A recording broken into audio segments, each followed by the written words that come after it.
Super India news TV में आपका स्वागत है। मैं हूं राजेश आर्य। आइए देखते हैं आज का विशेष समाचार। राजनीतिक असहिष्णुता का विभत्स रूप।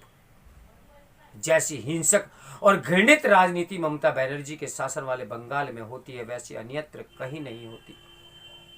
राजनीतिक हिंसा के लिए कुख्यात बंगाल में राजनीति का एक और घिनौना डरावना चेहरा पिछले दिनों तक देखने को मिला, जब दक्षिण दिनाजपुरा जिले में बालूरघाट इलाके में 3 आदिवासी महिलाएं सड़क पर दंडवत करती हुई दिखी।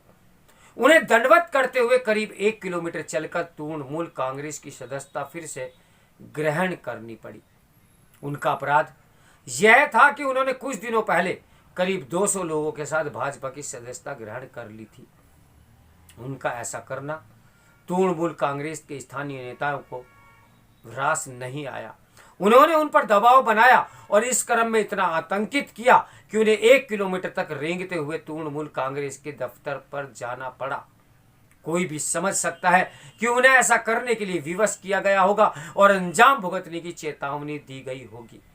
उनसे यह भी कहा गया होगा कि भाजपा की सदस्यता ग्रहण करने का पश्चाताप उन्हें सड़क पर रेंगते हुए चलकर करना होगा। इसकी पुष्टि दक्षिण दिनाजपुर की तृणमूल कांग्रेस की जिला महिला अध्यक्ष प्रदीप्ता चक्रवर्ती के इस बयान से होती है कि इन महिलाओं ने भाजपा में जाने का पछतावा हुआ। इस तरह करना पसंद किया। ये झूठ के अलावा और कुछ नहीं, क्योंकि कोई भी स्वेच्छा से ऐसा करना पसंद नहीं करेगा। वे किसी धमकी के चलते ही ऐसा करेगा, और वह भी तब जब उसे यह अंदेशा होगा कि यदि उसने वैसा नहीं किया जैसा कहा जा रहा है तो उसकी जान माल के लिए खतरा हो सकता है। इस घटना से तृणमूल कांग्रेस के नेता इतने शर्मसार हुए कि उन्होंने प्रदीप्ता चक्रवर्ती को उनके पद से हटा दिया। लेकिन यह पर्याप्त नहीं है। यह कार्रवाई बदनामी और शर्मिंदगी से बचने के लिए की गई है। बालूरघाट मामले का संज्ञान महिला आयोग ने ले लिया है। चूंकि दंडवत करने के लिए मजबूर महिलाएं आदिवासी समुदाय की हैं, इसलिए अनुसूचित जनजाति आयोग भी इस घटना का संज्ञान ले सकता है।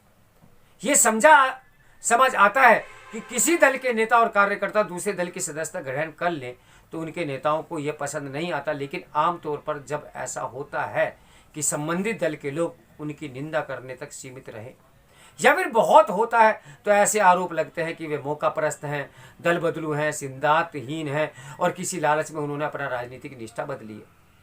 जबकि नेताओं और कार्यकर्ताओं की ओर से दल बदलने का काम देश भर में होता ही रहता है। लेकिन दल बदल के बाद जैसी हिंसक और घृणित राजनीति बंगाल में होती है, वैसे अन्यत्र कहीं नहीं होती। बंगाल में किसी दल के सदस्य का दूसरे दल में जाना दुश्मनी मोल लेना जैसा होता जा रहा है। बंगाल देश के उन राज्यों में है जहां अब भी राजनीति हिंसा चलती रहती है। जब चुनाव नहीं हो रहे होते तो भी चुनावों के दौरान यह हिंसा विभत्स रूप ले लेती है। हिंसा चुनाव से पहले ही तेज हो जाती है और यह चुनाव के बाद भी जारी रहती है। इसका एक प्रमाण 2021 के विधानसभा चुनावों के समय मिला था। चुनाव बाद नतीजों की घोषणा के समय जैसे ही यह स्पष्ट हुआ कि तृणमूल कांग्रेस जीतने जा रही है, वैसे ही पार्टी के गुंडे विरोधी दलों के नेताओं और कार्यकर्ताओं पर टूट पड़े। चूंकि पुलिस ने मूक दर्शक बने रहना पसंद किया, इसलिए तृणमूल समर्थकों गुंडों ने उन्हें भी निशाना बनाया, जिनके बारे में उन्हें संदेह था कि उन्होंने तृणमूल कांग्रेस को वोट नहीं दिया। चुनाव के बाद हिंसा इतनी भीषण और भयावह थी कि तमाम लोगों ने जान बचाने के लिए अपना घर छोड़ दिया और पड़ोसी राज्य असम में जाकर शरण ली। इनमें ज्यादातर भाजपा समर्थक अथवा उसे वोट देने वाले थे। उनके घर बार लूटे, जलाए गए और उनकी महिलाओं के साथ अभद्रता की गई। कुछ दुष्कर्म का भी शिकार हुई। एक तरह से साक्षात जंगलराज वाली स्थिति बन गई थी।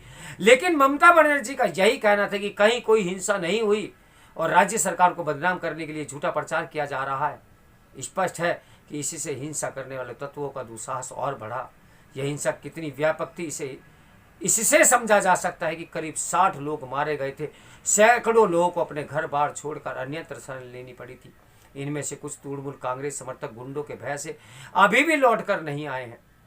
संयोग से कलकत्ता हाई कोर्ट ने इस हिंसा का संज्ञान लिया और उसने सीबीआई से चुनाव बाद हिंसा की जांच करने को कहा। इसके अलावा उसने राष्ट्रीय मानवाधिकार आयोग से हिंसा की घटनाओं की जांच करने के लिए कहा। इस आयोग ने अपनी रिपोर्ट में कहा था कि बंगाल में कानून का शासन नहीं बल्कि शासक का कानून चल रहा है।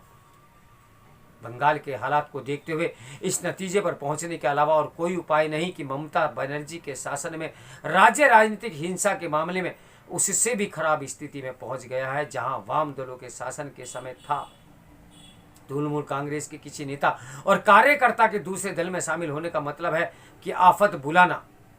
चूंकि राजनीतिक हिंसा सत्तारूढ़ दल के इशारे पर होती है अथवा हिंसा करने वालों को सत्ता का संरक्षण मिलता है, इसलिए आमतौर पर पुलिस भी असहाय निरुपराय नजर आती है। वास्तव में ये कहना ज्यादा उपयुक्त होगा कि पुलिस जानबूझकर खुद को असहाय दिखना पसंद करती है।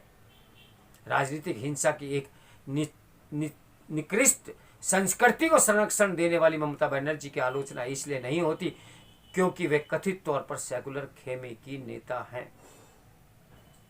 इस देश में कानून की क्या व्यवस्था है और किस प्रकार से कानून का बार बार चेहरा निकलकर सामने आता है, ये लिखने और चिंतनीय सा सोच है। तो मेरे साथ बने रहे सुपर इंडिया न्यूज़ टीवी के ब्रेकिंग न्यूज़ के लिए। नमस्कार, मैं हूँ राजेश आर्य।